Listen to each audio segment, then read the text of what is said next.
but I am here to present to you guys version 4.1 of Enterprise Scrum. So Enterprise Scrum is a general purpose empirical process management framework, not only to do product development, but to agilize in the same way anything, sales, marketing, startups, compliance, portfolios, anything that you want to manage in an agile way is a general way to do agile management. It's also a framework for scaling not only software but scaling any other thing. You can scale up customer segment teams or business units or marketing and sales. You should be able to do that too and grow a unicorn within your dinosaur. Enterprise Scrum origins go back to the year 2000 when we started scaling the enterprise architecture for CBS Caremark. So that was just purely software development, right?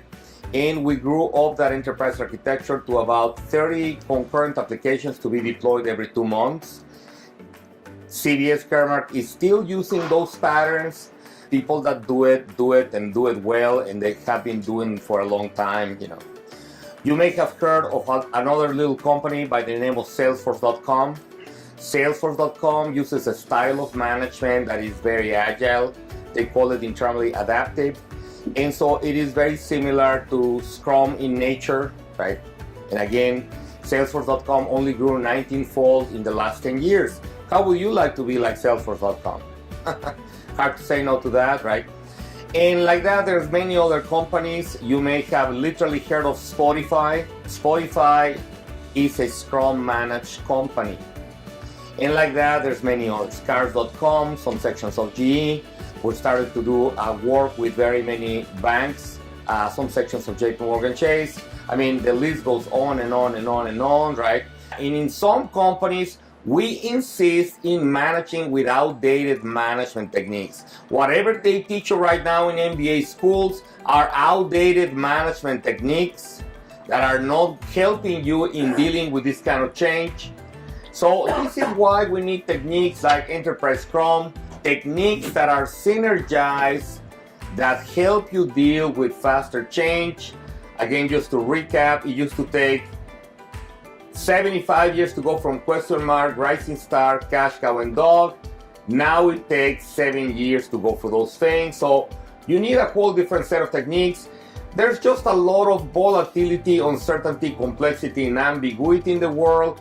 It comes in the ways of disruption waves, business models, new management techniques, emerging markets or changing markets, technology, political, economic, or social changes, changes in the workspace, changes in terms of the customer, regulatory. All these things are hitting us at once. So this is why we need a new way to manage.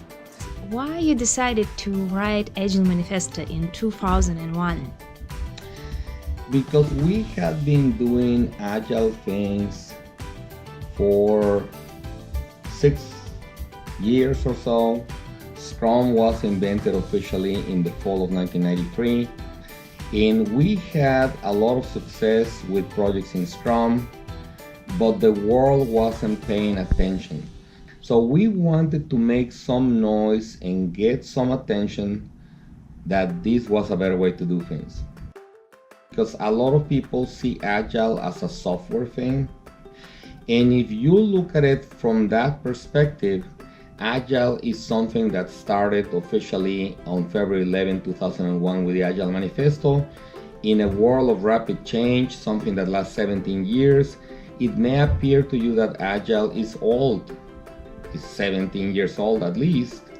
On the other hand, the real Agile impact, at least this is what some of us believe, is not what was accomplished in software, but the potential of Agile as a new way of managing things.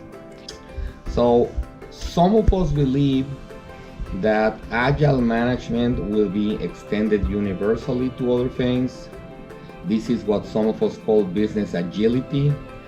And that is really a future where companies innovate faster, they test things faster in the market, they can adapt faster, they can manage their portfolios faster, put more things or less things depending on opportunities. The real agility, the agility that is really going to potentially save your life as a business, is not software agility. So let me tell you how the conversations go with sometimes with people, right? Well, the Agile Manifesto was written down, 17 years ago. Agile is then something in the past. The Agile revolution was great, but now we're done with it. And then I'm thinking to myself, the real Agile revolution is this revolution, the business agility. Before we did things that were agile, and that was great. It helped us moving from getting stuck in technology or software development projects. But this is really the agility that will save your life as a business.